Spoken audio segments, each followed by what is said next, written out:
have. Let's do it. Let's do it. Fondé bird song. Hi, I'm Paul Litter from Eunice, Louisiana, and this is my song. Where'd you learn to cook chicken? When did I learn how to cook chicken? I guess I watched an old man do it one time, and then I said, well, if he can do it, I can do it. But he always did tell me, watch what I'm doing the first time. This was an old guy, was my grandfather, Leon Stevens, a long time ago before he passed away. And then he always did show me how to barbecue and stuff, and I took it up from then. Was that here in Eunice? That was here in Eunice a long time ago. So, but I go help them all the time, and like the churches doing benefit thing for barbecue and things. I always did had a pit by myself, and my brother always had a pit by himself. Like we cooking like about 38 leg quarters on one big pit, and I have to control it by myself. So the reason why I would do it, I would put it skin up, skin high first, like that at the bottom.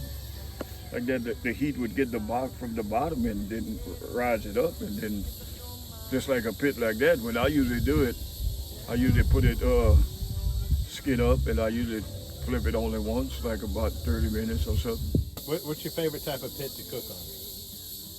Well, I prefer a barrel pit because the barrel pit it holds a lot of heat. You have it up in it, and then a barrel pit, you ain't gotta hardly flip it, but like I said, only one time. Like this with the one I'm doing, probably have to flip it twice. But during the meantime, I'll just flip it one time and let the heat go ahead and control it.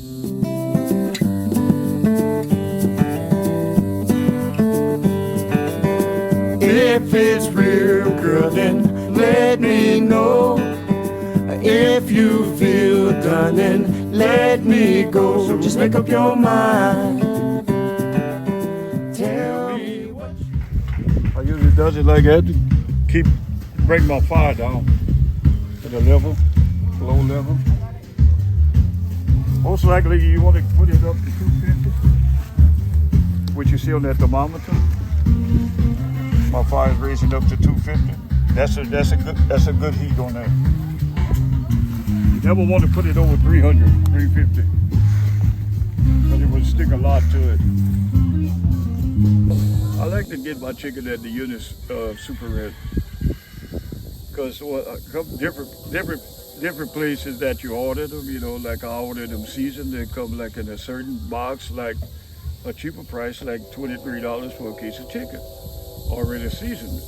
Now some of the chicken you can get them without season would cost $19, which you don't want that. What you want to do, you want to season and let it set overnight so that season would get into it, and that's mostly about it. Well, sometimes I usually put my coals on there and I watch the fire. When my coals is getting white, that means they're ready to go. You know, and again, I can always tell. Although sometimes I might have to add some if I let it sit too long.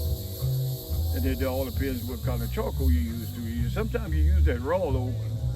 Raw oak would burn faster than the regular. So you always want to use the regular, like a charcoal, like in a blue and white bag, and then you put it up in that. Then you got to heat it up a while. Like I said, when they get white, you're ready to put the chicken on. Well, these leg quarters shouldn't take that long. I'm like about 45 minutes. So You don't open the top, you just let them sit? just let them sit.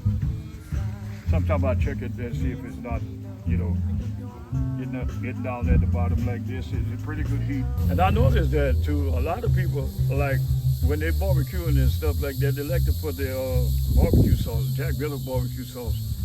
Which one thing you would never want to do is put Jack Miller on a fire like that, because it spark up the fire and then you'd be in trouble.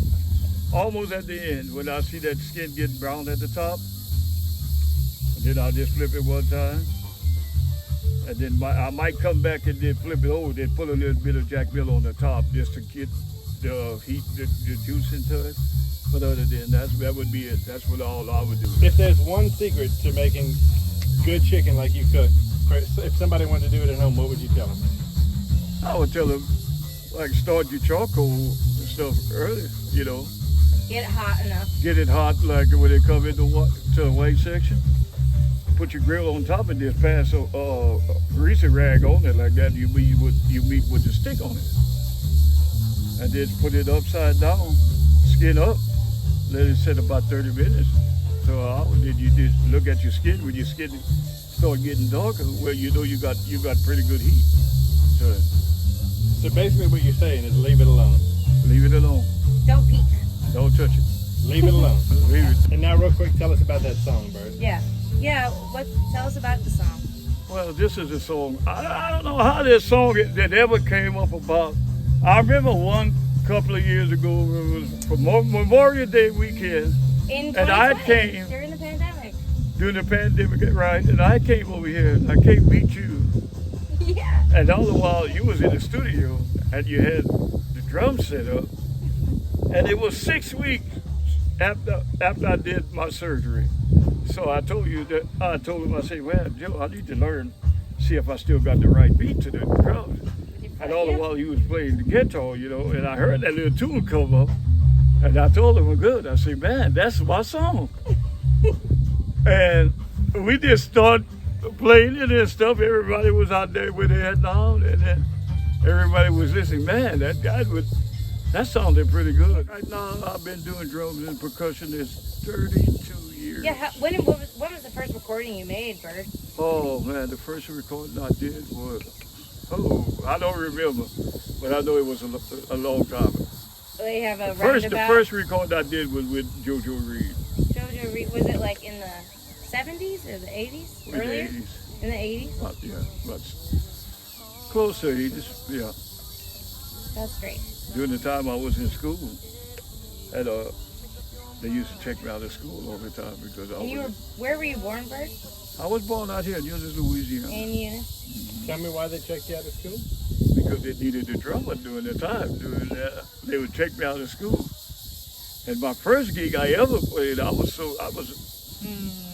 I was 17 or 18, checked me out of school. Same old Resort Club off of 190.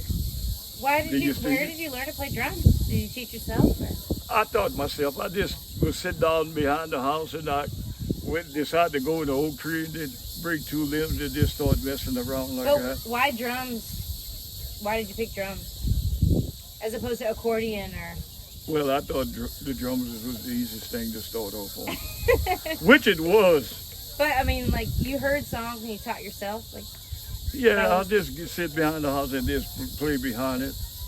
Now, my first gig I ever did was a while back. It was, they were called Resort Club, the Grand Ole Opry. And boy, I ain't gonna never forget this, man. We went and played over there with John Delaforce. And I left my drumsticks home. So, you know what he did? How old were you? I guess I was about 19 to 20 years old. No. And so in the back of the club, they had a cannonball tree. So he made me go in the back of the club and break two small limbs on it. Oh my God. On the cannonball tree. And I had a roll of black tape, and I taped it from the end all the way closer to the other end. And they had the beer bottle caps. And then I bent it with my teeth, and I bent it all around, put it on the stick, and I put tape on all around it. Cannonball sticks at the Richard Club. Man, and I'll tell you what. That's a song right there. And at the end of the show, I looked at my poor hand, boy, I had blisters in my hand. I said, I never would leave home without an extra pair of drumsticks. All these rain you brought, sunny skies. It's been raining all my life, so make up your mind.